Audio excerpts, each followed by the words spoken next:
Welcome to career place. చాలా మంది IAS చదవాలి అనుకునేవారు బాలలత మేడం గారి దగ్గర కోచింగ్ తీసుకోవాలని చాలా మంది అనుకుంటూ ఉంటారు. మరి నిన్నటి ఫలితాల్లో చాలా మంచి సక్సెస్ సాధించారు. దాన్ని మనతో షేర్ చేసుకోవడానికి బాలలత మేడం ఉన్నారు మనతో. హలో అండి. ఎలా అనిపిస్తుంది నిన్నటి సక్సెస్? చాలా సంతోషంగా ఉందండి. చాలా మంది తెలుగు విద్యార్థులకి మంచి సక్సెస్ వచ్చింది. వీళ్ళ వల్ల ఎక్కువ మంది ఆదర్శవంతులు ఆదర్శంగా తీసుకుని పిల్లలందరూ బాగా చదువుకుంటారని కోరుకుంటున్నాను. ముఖ్యంగా మన తెలుగు స్టేట్స్లో డాక్టర్స్, ఇంజనీర్స్ చాలామంది ఉన్నారు, కానీ సివిల్ సర్వెంట్స్ ఇంకా ఎక్కువ మంది రావడానికి దోహదపడుతుందని కూడా అనుకుంటున్నానండి. ముఖ్యంగా సామాన్య కుటుంబాల నుంచి, పేద కుటుంబాల నుంచి కూడా చాలామంది పాస్ అయ్యారండి. ఇంతవరకు సివిల్ సర్వీసెస్ అనేది ఉన్నత శ్రేణి వర్గాలు మాత్రమే అనుకుంటుంటాం. అది కాదండి, ప్రతి ఒక్కరికి సివిల్ సాధించే సత్తా ఉందని మనకు అర్థమవుతుందండి. అంటే మీ అకాడమీ ప్రత్యేకతలు ఏంటి? సివిల్ సర్వీసెస్ అనేది ఒక కోచింగ్ కాదండి, ఇట్ ఈస్ అబౌట్ మెంటర్షిప్ అండి. అంటే ప్రిలిమ్స్, మెయిన్స్, ఇంటర్వ్యూ ఈ స్థాయిలో ఒక్కొక్క దానికి ఒక్కొక్క స్కిల్ కావాలన్నమాట. దీనికి సంబంధించిన మనం పుషప్ ఇవ్వటం అనేది చాలా ఇంపార్టెంట్ అండి. దాన్ని ఎక్కువగా నేను పర్సనల్గా చూస్తూ ఉంటానండి. అంటే ఎక్కడ చూసినా చాలామంది మీ పేరు చెప్తూ ఉంటారు కోచింగ్ తీసుకోవాలి అంటే. అంటే మీరు ఎటువంటి నేపథ్యం నుంచి వచ్చారు? నేను చిన్నప్పటి నుంచి ప్రాపర్ స్కూలింగ్ అంటూ నాకు లేదండి. దాని తర్వాత 10th, ఇంటర్, గ్రాడ్యుయేషన్ ఇవన్నీ కూడా నేను ఇంట్లో కూర్చొని చదవటం జరిగింది. చాలా నార్మల్ మార్కులతో అనమాట. దాంతో మా ఫాదర్ ఒక మాట చెప్పేవాళ్ళు, మనం సక్సెస్ సాధిస్తే 100 మందికి ఆదర్శంగా ఉంటామని చెప్పి. సో దాంతో ఇండియాలో టఫెస్ట్ ఎగ్జామ్ ఏంటంటే సివిల్ సర్వీస్ ఎగ్జామ్. ఒకసారి దాన్ని ఛాలెంజ్గా తీసుకొని చేసి చూపిద్దాం అనుకున్నానండి. అది నేను సక్సెస్ అయ్యాను 2 సార్లు. 2004లో ఎగ్జామ్ రాశానండి, 2016లో రాశాను, 2 సార్లు పాస్ అయ్యాను. తర్వాత నాలాగా ఎంతోమంది చదువుకోలేని స్థితిలో ఉండొచ్చు, అందరికీ ఎంతో కొంత సహాయం అందిద్దామని చెప్పి ఇప్పుడు సివిల్స్ చదివే వాళ్ళకి కూడా సపోర్ట్ చేస్తూ ఉంటానండి. అంటే చాలా వరకు నేను ఎదిగితే చాలు, నేను ఇంకా పై పొజిషన్కి వెళ్ళాలి అనుకుంటారు, కానీ మీరు నాలాగా ఇంకా చాలామంది చదువుకోవాలి అని అనుకున్నారు. అంటే ఎందుకు అనిపించింది మీకు అట్లా? మనం ఇండియాలో సివిల్ సర్వీసెస్ లాంటి పరీక్ష రాసి పైకి వస్తే 2 విషయాలు మనకు అర్థమవుతాయండి. ఒకటి, మనం ఎంతోమందికి ఆదర్శవంతం అవుతాం. రెండోది, సమాజానికి ఎంతో కొంత పాజిటివ్గా చేయగలుగుతాం. సో మనం ఎక్కడ ఎన్ని ప్రైవేట్ సెక్టర్ జాబ్ చేసినా ఒక కంపెనీ కోసం వర్క్ చేస్తాం, కానీ సివిల్ సర్వీసెస్ దానిలో ఇప్పుడు మీరు కోవిడ్-19 చూడండి, బ్యూరోక్రసీ ఎంత ఎఫర్ట్ పెడుతుంది ప్రజల కోసం అనేది మనకు కనిపించదు, వాళ్ళు పట్టే ఎఫర్ట్, బట్ ఆ రిజల్ట్స్ మనకు కనిపిస్తూ ఉంటాయి అన్నమాట. సో దేశానికి సేవ చేయడానికి మంచి ఉద్యోగం సివిల్ సర్వీసెస్ అండి. దాంతోపాటు చాలామందికి మంచి కెరీర్ ఆప్షన్ కూడా, ఎందుకంటే సెక్యూర్డ్ జాబ్, తర్వాత మంచి చాయిస్, ఇవన్నీ ఉంటాయి అన్నమాట సివిల్ సర్వీసెస్లో. ఓకే అండ్ మనతో పాటు స్టూడియోలో ఉన్నారు సందీప్. బాగా తను 244th ర్యాంక్ తీసుకొచ్చారు. కంగ్రాచులేషన్స్ అండి. ముందుగా థ్యాంక్ యూ. ఎలా అనిపిస్తుంది మీకు? ముందుగా నాకు ఈ అవకాశం ఇచ్చినందుకు TV9 యాజమాన్యానికి కృతజ్ఞతలండి. కష్ట సమయాల్లో నాకు తోడు నీడని అందించిన మా బాలలత మేడం గారికి నేను ఎప్పటికీ కృతజ్ఞుడిని. నిజానికి ఈరోజు నా ఈ విజయం ద్వారా నేను భవిష్యత్తులో 100 మంది జీవితాల్లో వెలుగును నింపే అవకాశం రాబోవడం నా పూర్వజన్మ సుకృతంగా నేను భావిస్తున్నాను. నా యొక్క సుదీర్ఘ స్వప్నం సాకారం కాబోతున్న ఈ వేళ నా సంతోషాన్ని వ్యక్తపరిచే పదం ఏ నిఘంటువులో దొరకదు అని చెప్పుట అతిశయోక్తి కాదండి. నిజంగా మీరు ఏ ఇన్స్పిరేషన్ తీసుకొని మీరు ఏ లక్ష్యంతో మీరు మొదలు పెట్టారో మీరు అన్నీ సాధించాలని కోరుకుంటున్నాం. అండ్ ఇటువంటి స్టూడెంట్స్ని చూస్తే ఏమనిపిస్తుంది? ఏమండి, సందీప్ బాగాలో ఉన్న గొప్ప విషయం, he's a fighter. Okay, fighter అంటే ఒక అటెంప్ట్, 2 అటెంప్ట్లో కూడా తను కష్టపడి, ఒక్కోసారి 2-3 సంవత్సరాలు పడుతుంది. ఆ పోరాటం అనేది తనలో నాకు చాలా నచ్చుతుందండి. తనలోనే కాదు, చాలామంది ఈరోజు ఒక్కసారి ఒక రిజల్ట్ చూసాక కానీ, లేకపోతే 1 year కన్సిస్టెంట్గా ఒకటే చోట కూర్చొని చదవటం కానీ చాలా ఇబ్బంది పడుతూ ఉంటారు. ఒక 10 రోజులు చదివి 4 రోజులు మానేస్తూ ఉంటారు. కాదు, తనలో ఉన్నది ఫైటింగ్ స్పిరిట్ అండి. అది తనకు నచ్చుతుంది, నాకు బాగా నచ్చుద్ది అనమాట. రోజులో 10 గంటలు కష్టపడి ఒక 1 hour బ్రేక్ తీసుకుని మళ్ళీ నైట్ మొత్తం చదువుతుంటాడండి. తను రోజు ట్రాక్ చేస్తూనే ఉంటాను, తనకు తెలుసో తెలియకపోయినా అనమాట.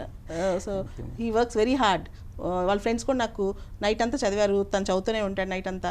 సాయంత్రం పూట 4 to 5 మాత్రం బయటకు వెళ్తూ రిలాక్స్ అవుతూ ఉంటాడంట, మిగతా టైం మొత్తం చదువుతాడనమాట. సో తనలో ఆ గొప్పతనం ఉందండి. Is a fighter. ఓకే, అంటే యూజువల్గా సివిల్ సర్వీసెస్కి ప్రిపేర్ అవ్వాలి అనుకుంటే మిగతా లైఫ్ అంతా వదిలేయాలి అని చాలామంది అంటుంటారు. కొంత మొదలు పెట్టిన వాళ్ళు చాలామంది వెనక్కి వెళ్ళిపోతుంటారు. అంటే బేసిక్గా ఎటువంటి లక్షణాలు ఉండాలి సివిల్ సర్వీసెస్ సాధించాలి అని అనుకుంటే?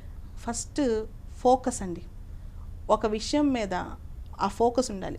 ఇప్పుడు అర్జునుడికి పక్షి కన్ను ఎలా కనిపించిందో అంత ఫోకస్ ఉండాలన్నమాట. అలా అని జీవితాన్ని కోల్పోయి సివిల్స్ ప్రిపేర్ అవ్వాల్సిన అవసరం లేదు. ఈ మధ్య సివిల్ సర్వీసెస్లో క్వశ్చన్స్ అన్నీ కూడా స్పాంటేనియస్, అంటే న్యూస్ అనాలిసిస్ మీద ఎక్కువ వస్తున్నాయి అన్నమాట. Static syllabus plus dynamic syllabus, అది కొంచెం ఫోకస్డ్గా జాగ్రత్తగా కొన్ని స్కిల్స్తో చదువుకుంటే సక్సెస్ అనేది ఈజీ అవుతుందండి. దానికోసం అన్నీ త్యాగం చేయాల్సిన అవసరం లేదు. చాలామంది నా స్టూడెంట్స్ వారంలో ఒక హాఫ్ డే బ్రేక్ కూడా తీసుకుంటారు, పూర్తిగా నిద్రపోకుండా. అసలు నిద్ర మానేసి చదవకూడదండి.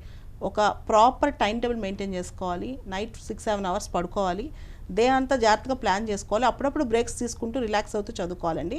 అండ్ సివిల్ సర్వీసెస్ అనేది మన లైఫ్లో ఒక భాగం అవ్వాలి, అంతేగాని అదేదో బర్డన్ లాగా అలా ఫీల్ అయ్యి చదువుకోకూడదండి. ఒక భాగమై చదువుకోవాలి. ఇప్పుడు చదివిన వాళ్ళందరూ అన్ని సంవత్సరాలు చదివారు, 2 years 3 years అంటే వాళ్ళు ఎంజాయ్ చేస్తూ చదివారండి. ఓకే. సంవత్సరం పాస్ అయిన వాళ్ళందరూ కూడా దే ఎంజాయ్డ్ ద ప్రిపరేషన్ అనమాట. ఆ ప్రాసెస్ అనేది చాలా ఇంపార్టెంట్ అండి. దాంతో వీళ్ళు చాలా ఎవాల్వ్ అవుతారు, మెచ్యూరిటీ కూడా వస్తుంది.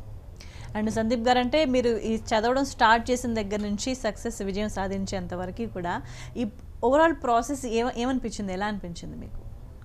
నిజం చెప్పాలంటే అండి, నా వయసు 27. గత 5 సంవత్సరాలుగా నేను సివిల్ సర్వీసెస్ ప్రిపేర్ అవుతున్నాను. The last 5 years has been a kind of celebration for me. My preparation has been like a celebration. ఇంకా నాకు ఎంతో స్ఫూర్తిగా, నిజానికి అనేక సందర్భాలు, అనేక వ్యక్తులు నాకు స్ఫూర్తిని ఇచ్చినప్పటికీ కూడా నేను నా చదివే పుస్తకం నుంచే స్ఫూర్తి పొందాను. ఉదాహరణకి భారత స్వతంత్ర సంగ్రామ చరిత్ర చదివినప్పుడు ఎందరో వ్యక్తులు మన దేశ స్వాతంత్రం కోసం ప్రాణాలు అర్పించారు. సో వారి యొక్క కలలు నెరవేర్చడానికి మనం కష్టపడి పైకొచ్చి దేశాన్ని ముందుకు నడిపించాలనే ఉద్దేశంతో, స్ఫూర్తితో చదువుతూ ఉండేవాడిని. ఓకే. అండ్ బాలలత గారు, నిజంగా అంటే ఎటువంటి ప్రిపరేషన్ అవసరం పడుతుంది, అంటే ఎటువంటి నీడ్స్ ఉంటాయి సివిల్స్కి ప్రిపేర్ అవ్వాలి అంటే? ఎవరైతే సివిల్స్ ప్రిపేర్ అవుదాం అనుకుంటున్నారో అండి, వాళ్ళు కనీసం గ్రాడ్యుయేషన్ స్థాయి నుంచి, గ్రాడ్యుయేషన్ చదివేటప్పుడే కొంత టార్గెట్ పెట్టుకుని న్యూస్ పేపర్ చదవటం, బేసిక్ ఎన్సీఆర్టీ పుస్తకాలు. సివిల్ సర్వీసెస్ అంటే ఏదో పెద్ద పెద్ద క్వశ్చన్లు అడుగుతారు అనుకుంటారు, కాదండి. చిన్న చిన్న కాన్సెప్ట్స్, మూలాలకు వెళ్ళి క్వశ్చన్స్ అడుగుతారు. మన స్కూల్ టెక్స్ట్ బుక్స్లోంచే ఆ బేసిక్స్ చదువుకోవాలండి. ఎన్సీఆర్టీ బుక్స్ చదువుకోవాలి 6th class to 12th class. NCERT చదివిన తర్వాత బేసిక్ స్టాండర్డ్ టెక్స్ట్ బుక్స్ చదువుకోవాలి. తర్వాత అనలిటికల్ స్కిల్స్ పెంచుకోవాలి. రేడియో వినటం, తర్వాత టీవీలో న్యూస్ అనాలిసిస్ చూడటం, సొంతంగా ఒక పారాగ్రాఫ్ రాయాలి. ముఖ్యంగా ఇప్పుడున్న ఎడ్యుకేషన్ సిస్టంలో ఒక పారాగ్రాఫ్ రైటింగ్ అనేది లేదనమాట. కొంచెం రైటింగ్ ప్రాక్టీస్ చేయాలి. ఎవరైతే సివిల్ సర్వీసెస్ కోచింగ్ దాకా రాలేకపోతారో వాళ్ళకు కూడా ఇప్పుడు అంత కష్టమేం కాదండి. కూర్చుని ఫోకస్డ్గా 1 or 2 years కూర్చుంటే ఎవరైనా సక్సెస్ సాధించవచ్చు. కోచింగ్ అనేది ఖచ్చితంగా ఉంటేనే సివిల్స్ పాస్ అవుతారని కూడా ఏం లేదండి. అది వాళ్ళలో ఉన్న ఆత్మస్థైర్యం, వాళ్ళలో ఉన్న కాన్ఫిడెన్స్. ఉదాహరణ నేనే ఉన్నాను. నాకు ఎక్కువగా ప్రోత్సాహం అనేది సెల్ఫ్గా, సొంతంగా మా నాన్నగారు ఇచ్చిన ప్రోత్సాహం, నేను తెచ్చుకున్న ప్రోత్సాహం, మా అమ్మగారు ఇచ్చిన ప్రోత్సాహం. అది ఇంట్లో ఉంచి ఉండాలి. మంచి టీచర్ దొరికితే మంచిదే, దొరకపోయినా సరే మనం పోరాడాలండి. ఈ ఉద్యోగం సివిల్ సర్వీసెస్ అండి. దాంతోపాటు చాలామందికి మంచి కెరీర్ ఆప్షన్ కూడా, ఎందుకంటే సెక్యూర్డ్ జాబ్, తర్వాత మంచి చాయిస్, ఇవన్నీ ఉంటాయి అన్నమాట సివిల్ సర్వీసెస్లో. ఓకే. అండ్ మనతో పాటు స్టూడియోలో ఉన్నారు సందీప్ బాగా. తను 244th ర్యాంక్ తీసుకొచ్చారు. కంగ్రాచులేషన్స్ అండి. ముందుగా థ్యాంక్ యూ అండి. ఎలా అనిపిస్తుంది మీకు? ముందుగా నాకు ఈ అవకాశం ఇచ్చినందుకు టీవీ9 యాజమాన్యానికి కృతజ్ఞతలండి. కష్ట సమయాల్లో నాకు తోడు నీడని అందించిన మా బాలలత మేడం గారికి నేను ఎప్పటికీ కృతజ్ఞుడిని. నిజానికి ఈరోజు నా ఈ విజయం ద్వారా నేను భవిష్యత్తులో 100 మంది జీవితాల్లో వెలుగును నింపే అవకాశం రాబోవడం నా పూర్వజన్మ సుకృతంగా నేను భావిస్తున్నాను. నా యొక్క సుదీర్ఘ స్వప్నం సాకారం కాబోతున్న ఈ వేళ నా సంతోషాన్ని వ్యక్తపరిచే పదం ఏ నిఘంటువులో దొరకదు అని చెప్పుట అతిశయోక్తి కాదండి. నిజంగా మీరు ఏ ఇన్స్పిరేషన్ తీసుకొని మీరు ఏ లక్ష్యంతో మీరు మొదలు పెట్టారో మీరు అన్నీ సాధించాలని కోరుకుంటున్నాం. అండ్ ఇటువంటి స్టూడెంట్స్ని చూస్తే ఏమనిపిస్తుంది? ఏమండి, సందీప్ బాగాలో ఉన్న గొప్ప విషయం, he's a fighter. Okay. Fighter అంటే ఒక అటెంప్ట్ 2 అటెంప్ట్లో కూడా తను కష్టపడి, ఒక్కోసారి 2-3 సంవత్సరాలు పడుతుంది. ఆ పోరాటం అనేది తనలో నాకు చాలా నచ్చుతుందండి. తనలోనే కాదు, చాలామంది ఈరోజు ఒక్కసారి ఒక రిజల్ట్ చూసాక కానీ, లేకపోతే 1 year కన్సిస్టెంట్గా ఒకటే చోట కూర్చొని చదవటం కానీ చాలా ఇబ్బంది పడుతూ ఉంటారు. ఒక 10 రోజులు చదివి 4 రోజులు మానేస్తూ ఉంటారు. కాదు, తనలో ఉన్నది ఫైటింగ్ స్పిరిట్ అండి. అది తనకు నచ్చుతుంది, నాకు బాగా నచ్చుద్ది అనమాట.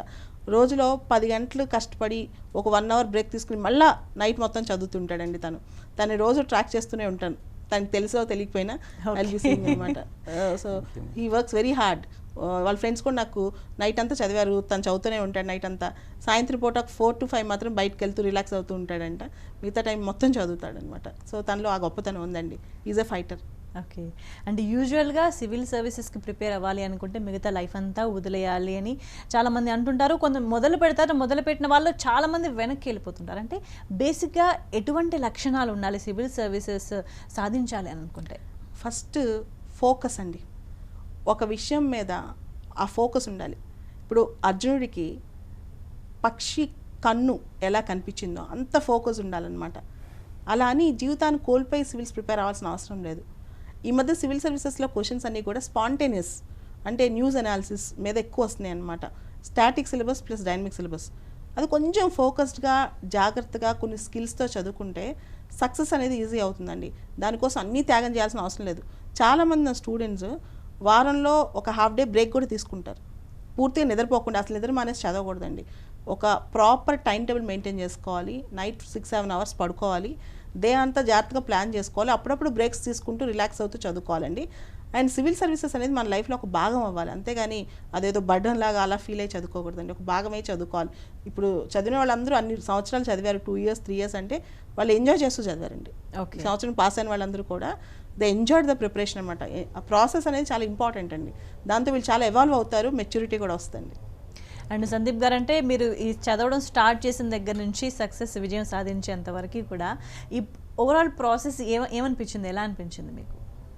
నిజం చెప్పాలంటే అండి, నా వయసు 27. గత 5 సంవత్సరాలుగా నేను సివిల్ సర్వీసెస్ ప్రిపేర్ అవుతున్నాను. The last 5 years has been a kind of celebration for me.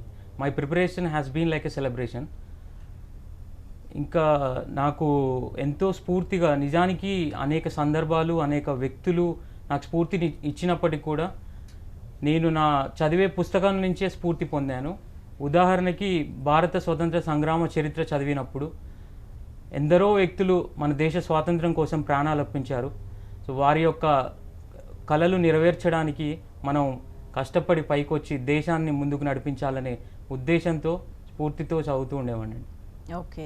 And Balalatha గారు, నిజంగా అంటే ఎటువంటి ప్రిపరేషన్ అవసరం పడుతుంది, అంటే ఎటువంటి నీడ్స్ ఉంటాయి సివిల్స్కి ప్రిపేర్ అవ్వాలి అంటే? ఎవరైతే సివిల్స్ ప్రిపేర్ అవుదాం అనుకుంటున్నారో అండి, వాళ్ళు కనీసం గ్రాడ్యుయేషన్ స్థాయి నుంచి, గ్రాడ్యుయేషన్ చదివేటప్పుడే కొంత టార్గెట్ పెట్టుకుని న్యూస్ పేపర్ చదవటం, బేసిక్ NCERT పుస్తకాలు. సివిల్ సర్వీసెస్ అంటే ఏదో పెద్ద పెద్ద క్వశ్చన్లు అడుగుతారు అనుకుంటారు, కాదండి.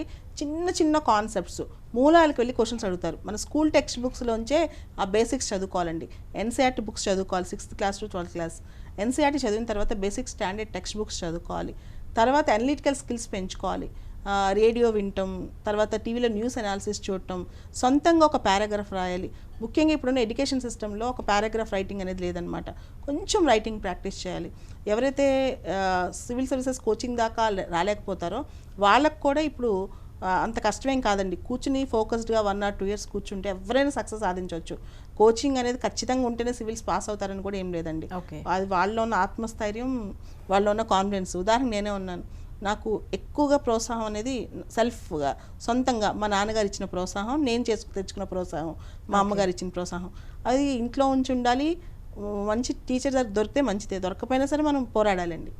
సందీప్ గారు, ఇంత కష్టపడి ఈ స్టేజ్కి వచ్చారు, దీనికి ఫ్యామిలీ సపోర్ట్ కూడా చాలా అవసరం ఉంటుంది. మీ ఫ్యామిలీ ఎలా సపోర్ట్ చేస్తుంది మిమ్మల్ని?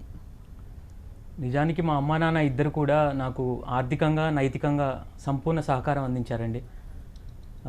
నా యొక్క ప్రయాణంలో వారు ఎంతో ప్రోత్సాహంతో, నేను ఎప్పుడూ ఉత్సాహంగా ఉండేటట్టు, నిరుత్సాహపడకుండా నాకు ఎంతో తోడునిచ్చారు. మా అన్నయ్య కూడా నాకు ఎలా చదవాలో, ఎలా నడవాలో, ఎలా మెసలాలో నాకు నేర్పేవాడు చిన్నప్పటి నుంచి.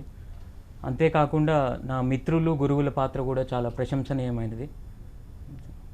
అండ్ బాలలత గారు, ఒక వ్యక్తులుగా ఎటువంటి డిఫరెన్స్ వస్తుంది ఈ సివిల్ సర్వీస్కి ప్రిపేర్ అయిన తర్వాత? డెఫినెట్గా ఉంటుంది అనుకుంటున్నాను నేనైతే. ఖచ్చితంగా ప్రిపరేషన్ అనేది మనల్ని మార్చేస్తుంది. సక్సెస్ ఆఫ్ ఫెయిల్యూర్ పక్కన పెడితే, నా దృష్టిలో ప్రతి ఒక్క విద్యార్థి ఎంతో కొంత సివిల్ సిలబస్ చదవాలనుకుంటాను. ఎందుకంటే పాలిటీ, హిస్టరీ, జాగ్రఫీ, ఎకానమీ ఇలా రకరకాల సబ్జెక్టులు ఉంటాయి. ఇట్లో ప్రతి ఒక్కటి మనకు అర్థమవుద్ది. ముందు మనం మొన్న రాజస్థాన్ ఎపిసోడ్ చూసాం. రాజస్థాన్లో గవర్నర్ పాత్ర, రాజస్థాన్లో పార్టీ ఫిరాయింపులు, ఇవి ఉన్నాయి కదా. ఇది జనరల్గా పేపర్ చదివితే కామన్ మ్యాన్కి అర్థమయ్యే పద్ధతి వేరు, సివిల్స్ ప్రిపేర్ అయ్యాక చదివితే అర్థమయ్యే పద్ధతి వేరు. అలానే అయోధ్యలో రామ మందిర నిర్మాణం. ఒకసారి ప్రిపేర్ అవుతే అసలు ఇష్యూ ఎప్పుడు స్టార్ట్ అయిందో అర్థమవుతుంది అనమాట. ఓకే. అలా ప్రతి అంశం మీద పూర్తి స్థాయి అవగాహన, అంటే ఒక పౌరుడికి కావాల్సిన కనీస సమాచారం అంతా సివిల్స్ ప్రిపరేషన్లో ఉంటుందండి. అండ్ డిగ్రీ చదివేటప్పుడు కొంతన్నా సబ్జెక్టులు చదివితే బాగుంటుంది. న్యూస్ పేపర్ రీడింగ్ బాగా అలవాటు అవుతుందండి, న్యూస్ పేపర్ అనాలిసిస్ బాగా అలవాటు అవుతుంది. ఓకే. అండ్ సందీప్ గారు, ప్రిపరేషన్లో 3 స్టేజెస్ ఉంటాయి. మరి ఈ 3 స్టేజెస్లో ఎలా ప్రిపేర్ అవ్వాలంటారు? సో ఈ ప్రిపరేషన్ మొదలు పెట్టేటప్పుడు ముందుగా మనం సిలబస్ని పూర్తిగా మనం అధ్యయనం చేయవలసి ఉంటుందండి. సో ప్రతి స్టేజ్కి ఒక డిఫరెంట్ స్ట్రాటజీ ఫామ్ చేసుకోవాలి. ప్రిలిమ్స్ అనేది ఒక ఎక్స్టెన్సివ్ అండి, విస్తృతంగా చదవాల్సిన అవసరం ఉంటుంది. Prelims is just a stage of elimination.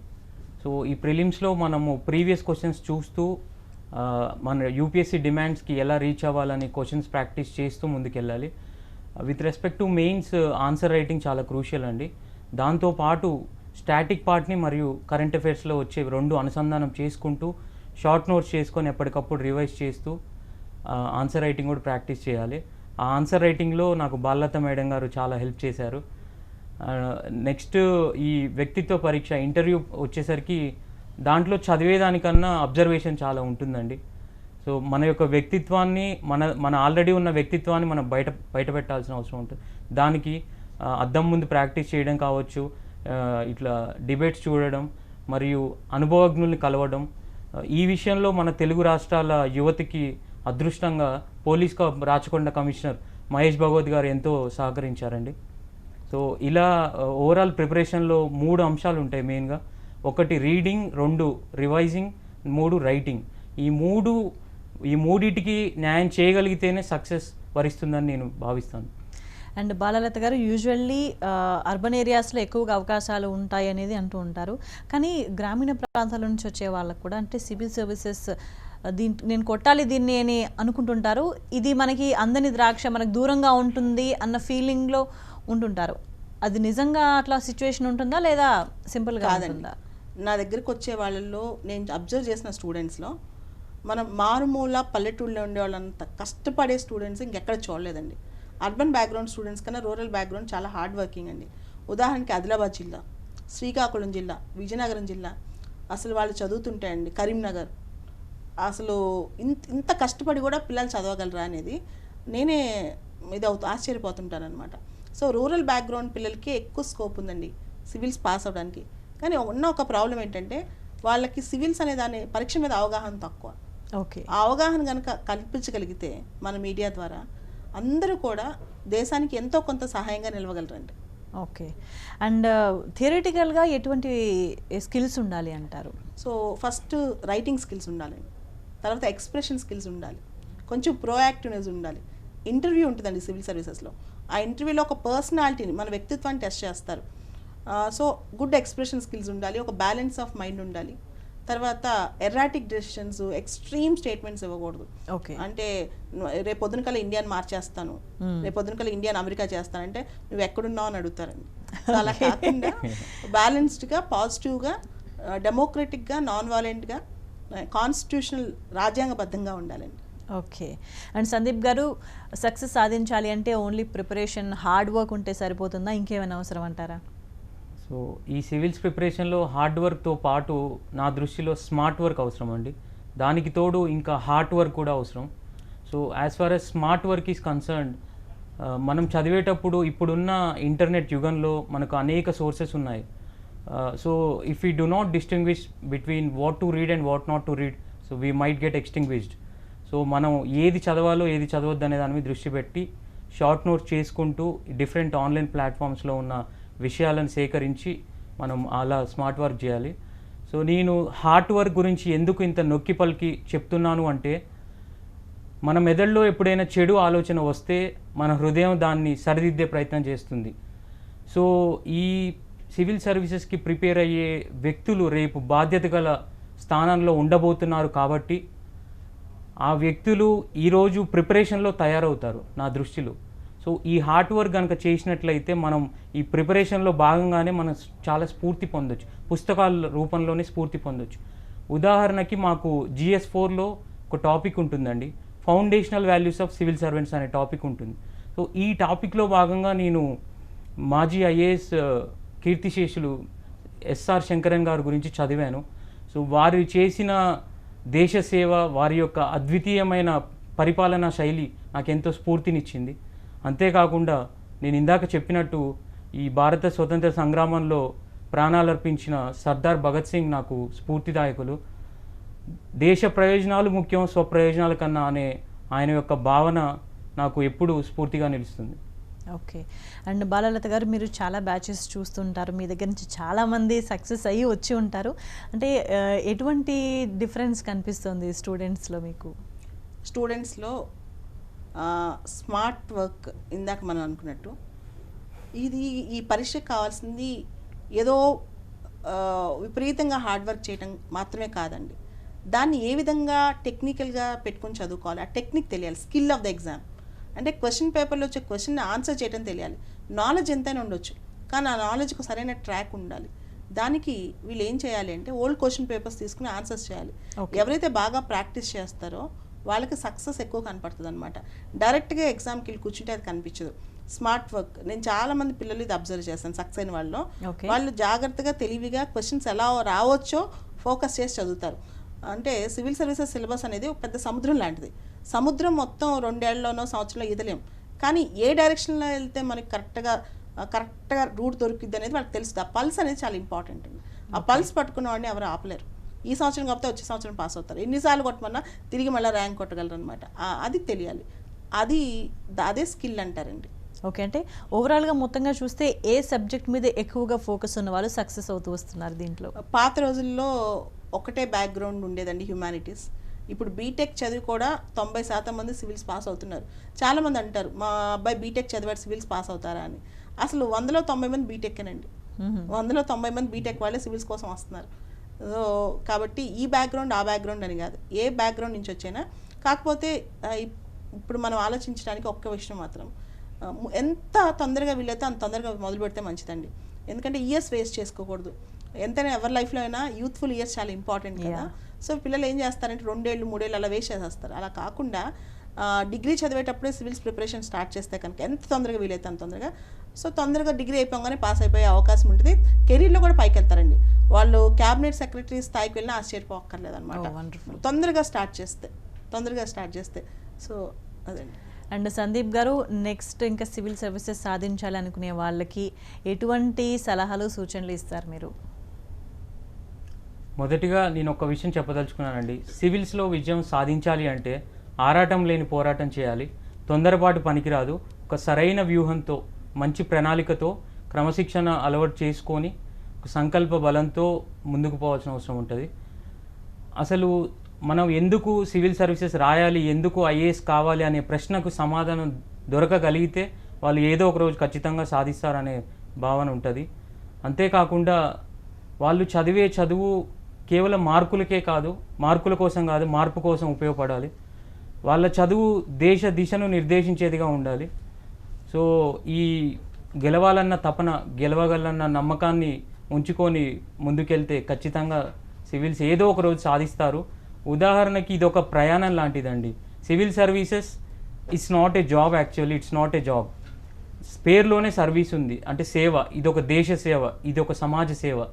So దీన్ని మనం ఆ విధంగా చూసి ఒక జీవన విధానంగా మనం రోజు తయారైతూ స్పెసిఫిక్గా మనం ఒత్తిడిగా ఫీల్ కాకుండా చదవగలిగితే ఖచ్చితంగా ఏదో ఒక రోజు తమ గమ్యస్థానాన్ని చేరుకుంటారు. ఓకే బాలలత గారు, పర్టికులర్గా చాలామంది ఇంటర్వ్యూస్ దగ్గర వాళ్ళు వెనక్కి తగ్గుతూ ఉంటారు. సో ఎందుకు అలా జరుగుతుంది? ప్రాబ్లం ఏంటంటేనండి, మన తెలుగు కుటుంబాల్లో పిల్లలు ఎక్కువ మాట్లాడినవారు, తక్కువ మాట్లాడితే మర్యాద అనుకుంటారు. యాక్చువల్గా సివిల్ సర్వీసెస్ కావాల్సిన ఎక్స్ట్రావర్డ్స్, ఇంట్రావర్డ్స్ కాదండి. ఓకే. సో మనం చేయాల్సిన పని ఏంటంటే ఫస్ట్ నుంచి, చిన్నప్పటి నుంచి వాళ్ళ భావాల్ని ఎక్స్ప్రెస్ చేయనివ్వటం. తర్వాత సివిల్స్ ఎవరైతే చూజ్ చేసుకుంటారో మొదటి నుంచి కూడా ఎంతో కొంత రోజుకు 5 నిమిషాలు సెల్ ఫోన్ కెమెరాలోనో ఒక వీడియో ముందు కూర్చుని మాట్లాడటం, వాళ్ళు అనుకున్న అద్దం ముందు చెప్పగలగటం. ఫస్ట్ నుంచి ఒక 1 ఇయర్ ప్రాక్టీస్ చేస్తే ఎవరికి ఇంటర్వ్యూలో తక్కువ మార్కులు రావండి. కానీ మెయిన్స్ రిజల్ట్స్ వచ్చాక మాట్లాడటం స్టార్ట్ చేస్తారు, దాంతో కంగు తింటారనమాట. అలా కాకుండా ఫస్ట్ నుంచి మాట్లాడటం, న్యూస్ అనాలిసిస్ చేయగలగటం చేస్తే కనుక అయిపోతుందండి. అంటే ఇప్పుడు వస్తున్న కొత్త జనరేషన్స్లో ఎక్కువగా మాట్లాడే వాళ్ళే ఉంటున్నారు. సో దీన్ని బట్టి ఫ్యూచర్లో ఇంకెక్కువ మంది సాధించే ఛాన్సెస్ ఉన్నాయంటారా? అవునండి. మన తెలుగు స్టేట్స్లో కమింగ్ జనరేషన్స్ ఎక్కువ మంది సర్వీసెస్లోకి వెళ్ళే అవకాశం చాలా ఉంది. పిల్లల్ని ఈరోజు మనం చూస్తే కనుక అందరికంటే ఫాస్ట్గా ఉన్నారు. వాళ్ళకి కొంచెం ఓపిక, కూర్చునే ఓపిక ఉంటే. సివిల్ సర్వీసెస్లో మా నాన్నగారు ఒక మాట అంటూ ఉండేవాళ్ళు, ఫెవికాల్ వేసుకుని కూర్చోవాలి కింద అని చెప్పి. ఆ ఓపిక మన పిల్లల్లో కొంత పెట్టగలిగితే సరిపోతుందండి. ఉన్న టాలెంట్కి ఆ ఓపిక ఉంటే సరిపోతుంది. అంటే పర్ డే ఎన్ని గంటలు చదివితే బాగుంటుంది, అంటే ఎంత టైం పెడితే బాగుంటుంది? చాలా మంది సివిల్స్ అనగానే రోజుకి 20 గంటలు చదివామని చెప్తారు. అది అబద్ధం అండి. మనిషి అనేవాడు రోజుకి 20 గంటలు ఎవరు కష్టపడలేరు. ఓకే. సో మ్యాక్సిమం ఫోకస్డ్గా 8, 9, 10 అవర్స్ చదివితే చాలండి. కనీసం యావరేజ్న 9, 10 గంటలు దాని మీద పెట్టగలిగితే సరిపోతుంది. కానీ అది ఒక ప్రణాళికబద్ధంగా చేయాలి. కొంతమంది రాత్రంతా చదివేసి 4 రోజులు చదువుతారండి, 10 రోజులు కూర్చుంటారు. అలా కాదు. ఒక కన్సిస్టెంట్గా, కంటిన్యూస్గా, ఫోకస్డ్గా ఉంటే నేను ఎలా అయినా సాధిస్తాను ఆ కసి పట్టుదలతో ఉంటే మాత్రం ఎవరైనా సివిల్స్ కొట్టాల్సిందేనండి. ఓకే. ఒక్కోసారి ఫెయిల్ అవుతారు ఆ సంవత్సరం, నెక్స్ట్ ఇయర్ మళ్ళీ దొరుకుద్ది. అక్కడ ఒక్క పోస్ట్ కాదు కదా, 1000 పోస్టులు ఉన్నాయి. ఖచ్చితంగా మనకు సీట్ ఉంటుంది. ఆ పోరాటంతో ముందుకెళ్ళాలండి. ఇప్పుడు నార్త్ ఇండియా వాళ్ళు, బీహార్ వాళ్ళు మీరు గమనిస్తే ఒక ఊర్లో ఊరు మొత్తం సివిల్ సర్వెంట్స్ ఉంటారు. ఎలా అవుతారు అంటే సివిల్స్ ఒకసారి పాస్ అయిన వాళ్ళు మళ్ళీ పాస్ అవుతుంటారు. ఇక్కడ కూడా మీరు చూస్తే దానికి కారణం ఏంటంటే వాళ్ళకి ఆ టెక్నిక్, ఆ కూర్చునే విధానం, ఆ పరీక్ష పల్స్, ఆ పరీక్షకి ఏం కావాలో, ఎలాంటి మైండ్ సెట్, ఎలాంటి సర్కమ్స్టెన్సెస్ కావాలో వాళ్ళకి తెలుసు. అది మనం అలవర్చుకుంటే అయిపోతుందండి. ఒక సిస్టమ్ అంతే. అది అంటే ఓవరాల్ ప్రిపరేషన్ ప్రొసీజర్లో కొంత దూరం వెళ్ళిన తర్వాత, కొంత ప్రిపేర్ అయిన తర్వాత, లేదు మనం ఇలా రాంగ్ ట్రాక్లో వెళ్తున్నాం అనడానికి ఏమేమి కనిపిస్తాయి లక్షణాలు? రాంగ్ ట్రాక్ ఒకటేనండి. మనం సివిల్స్ చదువుతాం అనుకుంటారు కానీ యాక్చువల్గా చదవరు. 2-3 గంటలు చదువుతారు, ఎక్కువ టైం వేస్ట్ చేస్తారు, పుకార్లు ఎక్కువ నమ్ముతారు, ఎక్కువ సోషల్ మీడియా ఉండాలి కానీ ఎక్కువ ఆధారపడిపోతారు. సో ఇవన్నీ అండి. తర్వాత ఎక్కువ ప్రాక్టీస్ చేయకపోవటం, తర్వాత భయపడటం, ఇన్ఫీరియారిటీ కాంప్లెక్స్, కాన్ఫిడెన్స్ తగ్గిపోవటం. ఫస్ట్ 1 నెల 2 నెలలు బాగా సివిల్స్లోకి రాగానే ఐఏఎస్ పాస్ అయినంత దానిలో ఉంటారండి ప్రిపరేషన్ స్టార్ట్ అయ్యాక. కానీ 2 నెలల తర్వాత నెమ్మదిగా నీరసం అవుతుంటారు, పక్క వాళ్ళు డిస్కరేజ్ చేస్తారు. అండ్ సివిల్ సర్వీసెస్లో ఒక సబ్జెక్ట్ కాదండి, రకరకాల సబ్జెక్టులు ఉంటాయి. అన్నీ ఒక రకంగా ఉండవు. దాంతో ఒక సబ్జెక్ట్ అర్థం కాకపోయినా నాకు రాదేమని భయం అనమాట. ఉదాహరణ నేనున్నానండి, నాకు ఈ రోజుకి కూడా జాగ్రఫీ అంటే అసలు నచ్చదు. నేను సివిల్స్ పాస్ అయ్యాను అంటే సబ్జెక్ట్ నచ్చాల్సిన అవసరం లేదు. అన్ని సబ్జెక్టులు ఒకే విధంగా నచ్చాల్సిన అవసరం లేదు. ఒక సబ్జెక్ట్ నచ్చపోయేసరికి మనకి ఏం రాదేమో, మనం ఫెయిల్ అయిపోతామేమో, దాంతోపాటు పుకార్లు నమ్మటం, ఇలాంటివన్నీ. అలా కాకుండా ప్రాపర్గా చదవటం ఉంటే సరిపోతుందండి. అంటే సింగిల్గా చదువుకోవడంతో కంపేర్ చేసుకుంటే గ్రూప్గా చదువుకోవడం వర్కౌట్ అవుతుందా నిజంగా ఇందులో? అసలు మంచి గ్రూప్ దొరికితే. నా దగ్గరికి కేరళ స్టూడెంట్స్ వచ్చేవాళ్ళండి, 4 వచ్చేవాళ్ళు ప్రతి సంవత్సరం, 4-5 వచ్చిన ప్రతి ఒక్కరు పాస్ అయ్యేవాళ్ళు. అసలు వాళ్ళు వచ్చారంటే వాళ్ళకి ఎంత యూనిటీ ఉండేదంటే ఆ గ్రూప్ ప్రిపరేషన్ చాలా స్ట్రాంగ్గా ఉండేది, అందరూ పాస్ అయిపోయేవాళ్ళండి. అదే ఆంధ్ర స్టూడెంట్స్లో చాలా తక్కువ, తెలుగు స్టూడెంట్స్లో చాలా తక్కువ అనమాట. కలిసి 1 గంట కూర్చోరు ఎక్కువసేపు. గ్రూప్ ప్రిపరేషన్ చాలా ఉపయోగం ఉంటుందండి. ఓకే. అండ్ మానసికంగా ఎట్లా ప్రిపేర్డ్గా ఉండాలి సివిల్స్ సాధించాలి అని అంటే? సివిల్సే మనల్ని మానసికంగా ప్రిపేర్ చేస్తాను. ఆ ప్రిపరేషన్ మనం ప్రిపేర్ చేస్తాం, ఏది వచ్చినా తట్టుకుంటాం. ఒక్కసారి సివిల్స్ ఎగ్జామ్ రాసి పాస్ అయినా ఫెయిల్ అయిన ఇంటర్వ్యూ దాకా వెళ్ళిన తర్వాత ఫెయిల్ అయినా సరే మనం మానసికంగా ఎన్ని కష్టాలు వచ్చినా అది ఓర్చుకుంటాం అనమాట. ఉదాహరణ నేనే ఉన్నాను. మా నాన్నగారు చనిపోయిన రోజు కూడా నా మెంటల్ బ్యాలెన్స్ నేను కోల్పోలేదు. అదంతా నాకు ఇచ్చింది సివిల్ సర్వీసెస్. చాలా ఏదైనా సరే ఈ ప్రిపరేషన్లో ఏ కష్టం వచ్చినా సరే ముందు కళ్ళలోంచి నీళ్ళు రావండి, విల్ బీ వెరీ స్ట్రాంగ్ అనమాట. ఓకే. ఫైనల్గా సివిల్ సర్వీసెస్ ఆస్పిరెంట్స్కి ఏం చెప్తారు? హోప్ని కోల్పోవద్దు. సివిల్స్ సాధించడం గొప్ప విషయమే, కానీ సివిల్స్ మాత్రమే గొప్ప కాదు. ప్రపంచంలో అందమైనవి చాలా ఉన్నాయి, కానీ ఆ ఫోకస్డ్గా సివిల్స్ ప్రిపేర్ అవుతే కనుక తర్వాత జీవితంలో ఏ లక్ష్యం అనుకున్నా సాధించగలరు. ముఖ్యంగా సివిల్స్లో ఇంటర్వ్యూ దాకా వెళ్ళి చాలామంది విఫలం అవుతుంటారు. నాకు తెలిసిన వాళ్ళు ఒక్కళ్ళు కూడా లైఫ్లో వృధా పోలేదు వాళ్ళ జీవితం అండి. అందరూ అంతకంటే సివిల్స్ కంటే గొప్పగానే సెటిల్ అయ్యారు. వచ్చినా పోయినా సివిల్స్ ట్రై చేసిన వాళ్ళు ఎవరు నష్టపోలేదండి. ఓకే బాలత్ గారు, చాలా ఇన్స్పైరింగ్ విషయాలు చెప్పారు. Thank you so much. And Sandeep గారు, వన్స్ అగైన్ కంగ్రాచులేషన్స్. ఇది వాటి కెరీర్ ప్లేస్. చూస్తూనే ఉండండి TV9.